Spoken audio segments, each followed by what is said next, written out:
juga menyarankan untuk tes TBC gitu kan, tes mantuk. Nah, sekarang ini masih proses observasi. Nanti hari Kamis bisa diketahui bahwa hasilnya positif atau enggak TB-nya. Nah, memang dokter juga menanyakan bahwa kondisi di daycare itu seperti apa gitu, apakah ruangannya tertutup, ada ventilasi atau gimana.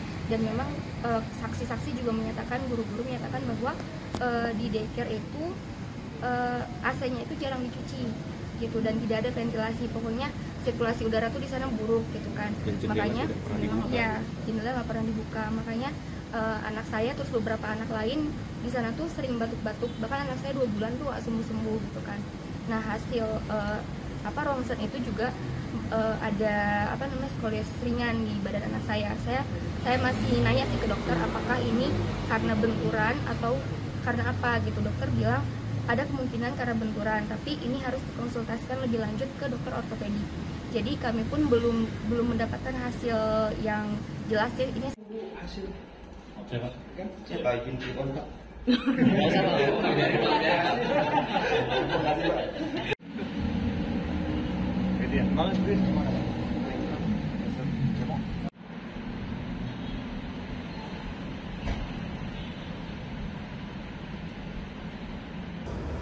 Jadi kasus Vincent School ini kan kalau pelaku kan memang sudah kita tahan. Kita tinggal melengkapi alat bukti yang digunakan nanti untuk pemberkasan. Nah, sejauh ini visum sudah keluar, tapi memang yang berhak untuk menjelaskan lebih rincinya itu dokter ya. Tapi kita lihat sekilas ada memar dari korban. Sedangkan visum psikiatrikum kepada korban yang usianya di atas 1 tahun ini sedang kita ajukan, nanti akan dilakukan pemeriksaan kepada korban. Nah, kita juga melihat bahwa ini dari video yang kita lihat, perbuatannya ini adalah perbuatan yang bukan sekali tapi perbuatan berulang. Sehingga dengan perbuatan berulang ini maka si pelaku kita jerat dengan pasal berulang untuk supaya dia dapat ancaman hukuman yang lebih tinggi. Ini pemberkasan masih kalau perpanjangan penahanan sudah ya. Perpanjangan penahanan sudah ya. Tahap 1 belum, karena ini kan kita baru mendapatkan hasil visum, sama kita nunggu visum psikiatrikum dari korban yang satunya itu hasil yang di atas 1 tahun. Kan masih proses ya, tahap 1 aja belum. Kan kalau penahanan itu kan penahanan pertama 20 hari, diperpanjangnya 40 hari. Kan ini kan nanti proses, nanti jaksa lah yang menentukan kedua satunya kapan. Kita kan hanya membuka alat bukti dan mengirim berkasnya ke sana. Dari kejaksaan saha yang ngomong.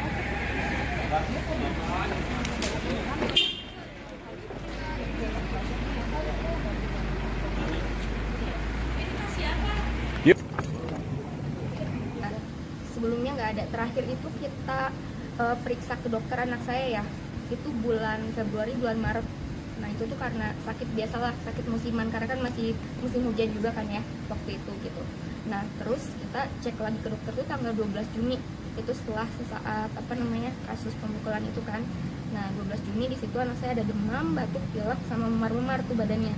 Nah dari saat itu tuh sampai sekarang batuknya tuh nggak sembuh-sembuh gitu. Makanya kita curiga kenapa anak saya ketika dia mulai di daycare itu batuk terus gitu kan. Awalnya kita curiga karena mungkin penularan anak-anak di situ gitu kan, tapi kok udah dikeluarin dari daycare masih tetap aja nih batuk-batuk nggak sembuh-sembuh gitu. Yang untuk skoliosis sendiri terlihat apa Di rongsennya itu ada. Artinya sebelum rongsen ada kecurigaan apa dari orang? Oh nggak ada karena kalau memang dari postur tubuh nggak terlihat secara jelas gitu.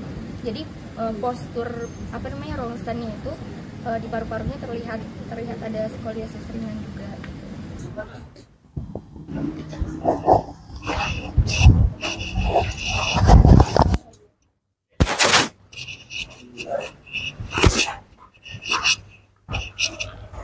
Jangan dari sini Bang. Enggak Bang. Agenda hari ini kami sudah melakukan monitoring atas proses penanganan perkara di tingkat kejaksaan, karena sebagaimana kami informasikan yang lalu berkas sudah dilimpahkan tahap 1 di Kejaksaan. Untuk itu kedatangan kami ke sini untuk memastikan apakah berkas itu sudah dilakukan penelitian oleh tim Kejaksaan atau tidak.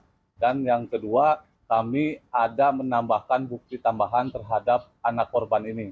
Karena dari bukti awal itu hanya didapat bukti-bukti luka-luka memar gitu, dan dikarenakan anak korban ini mengalami batuk-batuk, di akhir itu kami memutuskan dari orang tua untuk melakukan ronsen, ini pemeriksaan luka dalam.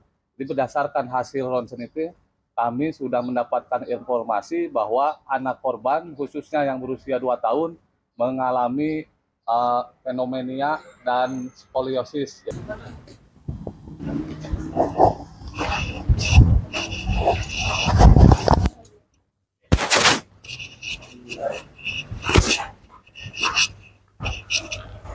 Jangan dari sini Bang. Enggak, Bang.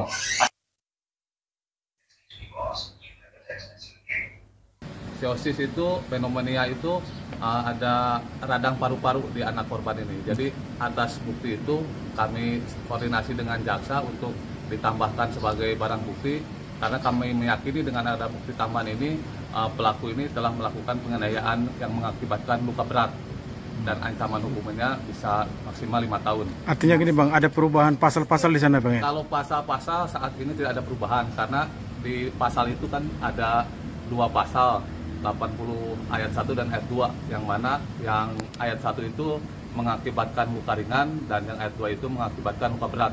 Jadi dengan adanya bukti ronsen ini kami meyakini bahwa perbuatan pelaku telah mengakibatkan luka berat bagi anak korban. Bang, sejauh ini ada intervensi dari backing-backingnya nggak Bang? Skoliosis itu karena ada tendangan dan bantingan dari si pelaku. Kalau pneumonia sendiri? Itu pneumonia ada pukulan juga yang mengakibatkan radang paru-paru. Jadi kami hanya menyampaikan apa yang dihasilkan dari hasil ronsen. Mungkin untuk lebih jelasnya itu pihak medis lah yang lebih berwenang untuk menjelaskan. Sebelumnya tadi tidak ada keluhan? Sebelumnya tidak ada. Semenjak kejadian ini karena yang bersangkutan itu batuk selama 1 bulan tidak kunjung reda, maka dari pihak keluarga berinisiatif lah untuk mengajukan pemeriksaan luka dalam ke pihak kedokteran. Dan hasilnya memang terbukti yang bersangkutan ada luka dalam. Kalau backing-backingnya tadi ada intervensi nggak Bang? Sejauh ini untuk intervensi karena kami sudah melakukan pengaduan terhadap LPSK, jadi kami meyakini LPSK bisa mengawal untuk backing itu. Kami rasa ya saat ini masih dalam koridor yang lurus-lurus saja dari LPSK sih, menilai sejauh ini belum ada ke arah situ. Tapi kami meyakini LPSK nanti bisa bersinergi dengan pihak kejaksaan. Kalau penelahan ini ada berapa tahap Pak? Penelahan ini?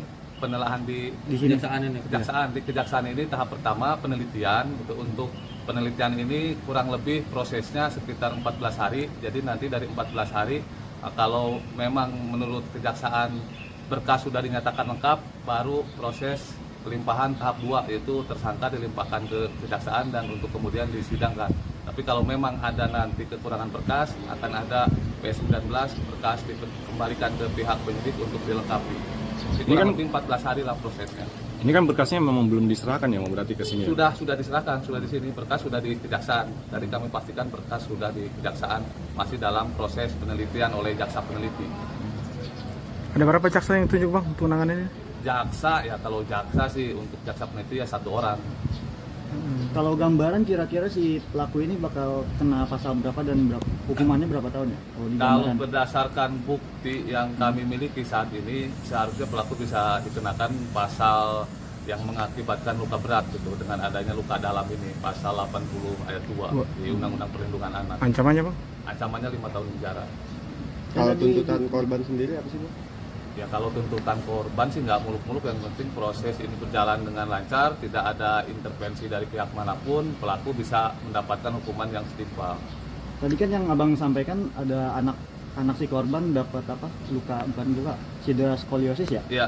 Itu tuh berarti bisa digambarkan bisa sampai seumur hidup tuh si anak itu.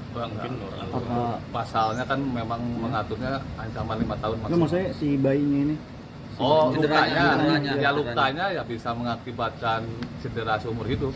Lukanya sih bisa mengakibatkan. Bang, kalau dia seorang influencer parenting, ada pidana tambahannya nggak dari di luar pasal Undang-undang Untuk PDAN. pidana tambahan ini dalam Undang-Undang Perlindungan Anak kan dikenakan restitusi khususnya untuk kasus penganiayaan ini. Jadi ada ganti rugi material apabila yang bersangkutan tidak membayar restitusi, maka akan dikenakan subsidiar pidana tambahan berupa ancaman penjara juga. Nah ini yang lagi diproses dari LPSK sama kejaksaan, nanti akan melakukan koordinasi untuk pidana tambahan itu. Jadi Bang,